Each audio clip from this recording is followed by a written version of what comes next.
Si vous avez déjà perdu, fait endommager, pirater ou voler votre appareil, il est probable que vous avez fait l'amère expérience de la perte de données importantes.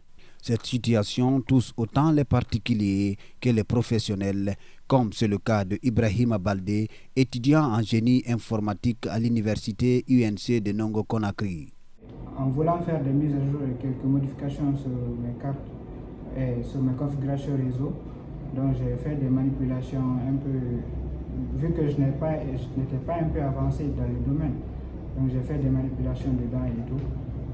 Et j'ai supprimé accidentellement certains fichiers de configuration dedans. Donc du coup, quand j'ai fini ma configuration et tout, j'ai redémarré mon ordi. Je n'avais plus accès à mes données, donc le disque était déjà corrompu. Après cette mauvaise expérience, Ibrahima Baldé a décidé de prendre des mesures pour minimiser les risques à l'avenir. Depuis là, j'ai dû acheter un disque dur externe où à chaque fois quand je fais un projet et tout, ou que je récupère les données que je dois enregistrer, je fais une sauvegarde locale d'abord sur ce disque dur externe par précaution. Après, en voulant aussi faire mes projets et tout, je le fais virtuellement sur ma machine. L'histoire d'Ibrahima Baldé nous rappelle que nul n'est à l'abri de la perte de données. Même les sauvegardes en ligne ne sont pas sans risque lorsque la sécurisation est défaillante. La sauvegarde des données informatiques, c'est la sauvegarde de la vie d'entreprise, c'est la sauvegarde du système d'information.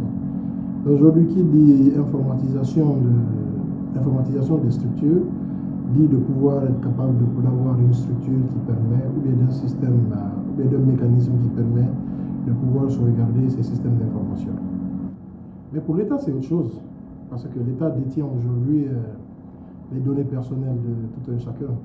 Dans un monde où les données deviennent cruciales, la protection des informations personnelles et professionnelles est un enjeu majeur pour les particuliers, les entreprises et les gouvernements. Le défi est de maintenir le contrôle sur ces informations sensibles. Parce que si on ne sauvegarde pas les données, on n'est pas à l'abri des incendies, on n'est pas à l'abri des courts-circuits électriques, on n'est pas à l'abri des phénomènes naturels qui soient inondations, des phénomènes naturels ou du sabotage.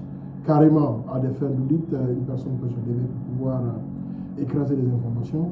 Conserver des copies de données sur plusieurs supports peut sembler être une bonne solution. Cependant, cela ne peut protéger contre les incendies, les piratages ou les vols. C'est pourquoi il est souvent recommandé d'utiliser les centres de données spécialisés et les solutions de stockage en ligne sécurisées. Ils n'ont qu'à opter pour Google Drive, ils n'ont qu'à opter pour OneDrive.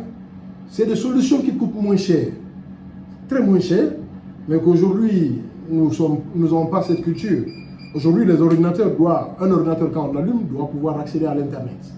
Voilà, quand il accède à l'Internet, on doit pouvoir être capable de pouvoir sauvegarder H24 nos informations. Il est crucial pour les entreprises de comprendre que la sauvegarde des données ne se limite pas à de simples copies. C'est un levier stratégique qui peut faire la différence dans un environnement où les données ont une valeur inestimable. Nos informations personnelles racontent notre histoire, notre présent et elles préfigurent souvent dans notre avenir.